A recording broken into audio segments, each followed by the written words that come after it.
The direct method. Video made by Angela and Solange.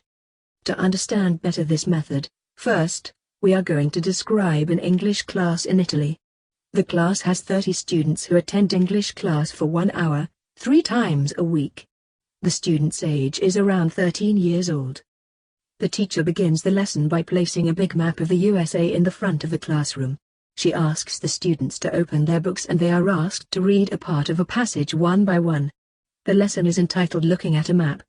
The teacher points to the part of the map the sentence describes after each has read a sentence. We are looking at a map of the United States of America. Canada is the country to the north of the United States, and Mexico is the country to the south of the United States. Between Canada and the United States are the Great Lakes. Between Mexico and the United States is the Rio Grande River. On the east coast is the Atlantic Ocean, and on the west coast is the Pacific Ocean. In the east is a mountain range called the Appalachian Mountains. In the west are the Rocky Mountains. After the students finish reading the passage, they are asked if they have any questions. A student asks what a mountain range is. The teacher turns to the whiteboard and draws a series of inverted cones to illustrate a mountain range. The student nods and says, "I understand." Another student asks what between means. The teacher replies, "You are sitting between Maria Pio and Giovanni. Paolo is sitting between Gabriella and Settina. Now do you understand the meaning of between?" The student answers, "Yes, I understand." Then, it is the turn of the teacher to ask some questions. "Class, are we looking at a map of Italy?"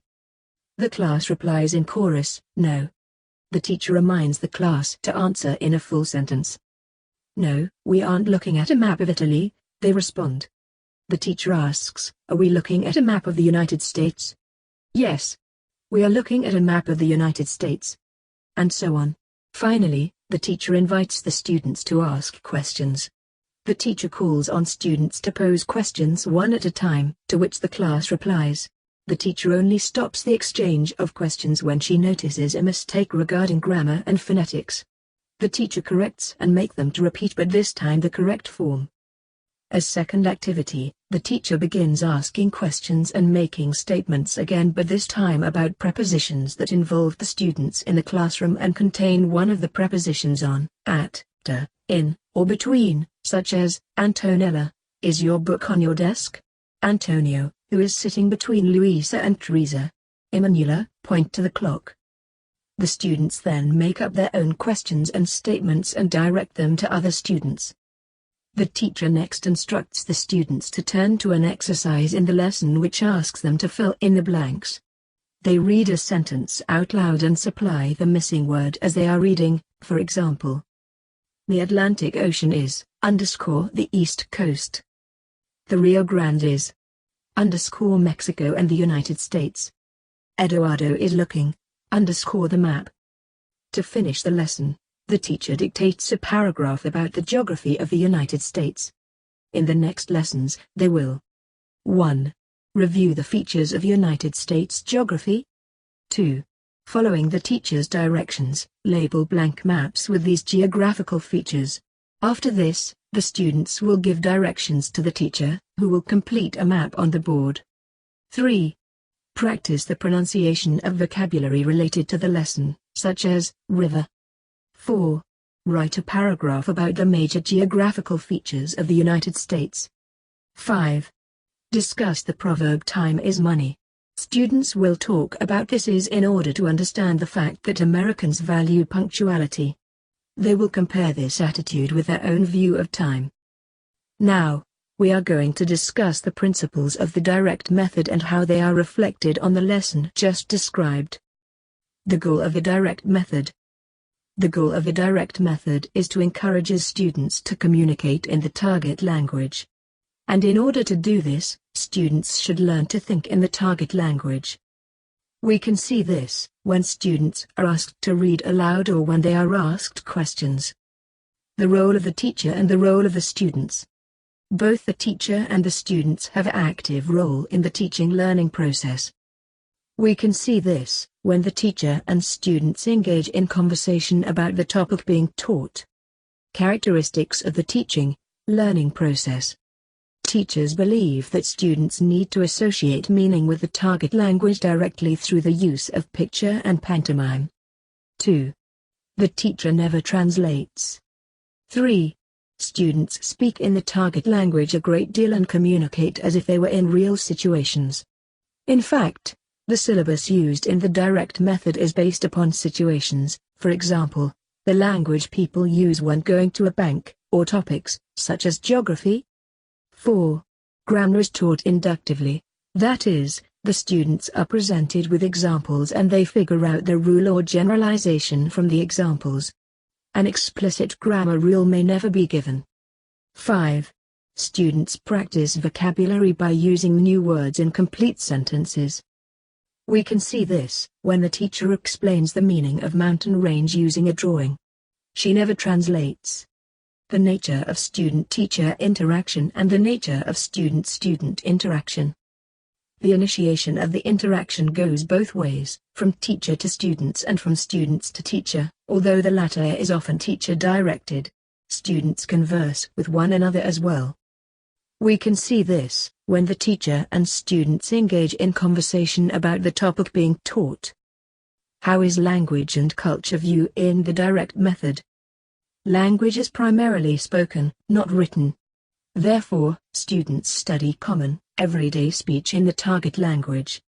They also study culture consisting of the history of the people who speak the target language, the geography of the country or countries where the language is spoken, and information about the daily lives of the speakers of the language. We can see this when students learn about geography of the target language. What areas and skills of language are emphasized? Vocabulary is emphasized over grammar. Although work on all four skills, reading, writing, speaking, and listening, occurs from the start, oral communication is seen as basic. Thus the reading and writing exercises are based upon what the students practice orally first. Pronunciation also receives attention right from the beginning of a course. We can see this when the teacher corrects the pronunciation of the students. The role of the student's native language. The student's native language should not be used in the classroom. Questions and doubts are asked in the target language. How is evaluation accomplished? In the direct method, students are asked to use the language, not to demonstrate their knowledge about the language, using oral and written skills.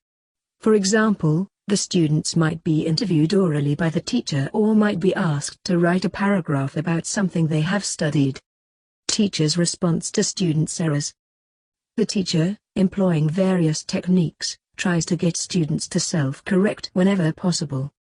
We can see this when the teacher points out the incorrect pronunciation of a student and gives them time to think and correct themselves. Now, let's see the techniques of the direct method. Reading aloud. Students take turns reading sections of a passage, play, or dialogue out loud. At the end of each student's turn, the teacher uses gestures, pictures, examples, or other means to make the meaning of the section clear. Question and answer exercise. Students are asked questions and they have to answer them in full sentences but only in the target language so that they practice new words and grammatical structures. They have the opportunity to ask questions as well as answer them. Getting students to self-correct. Self-correction is carried out by asking them to make a choice between what they said and an alternative answer he supplied. Other ways to self-correct. A teacher might simply repeat what a student has just said, using a questioning voice to signal to the student that something was wrong with it. Fill in the blanks exercise.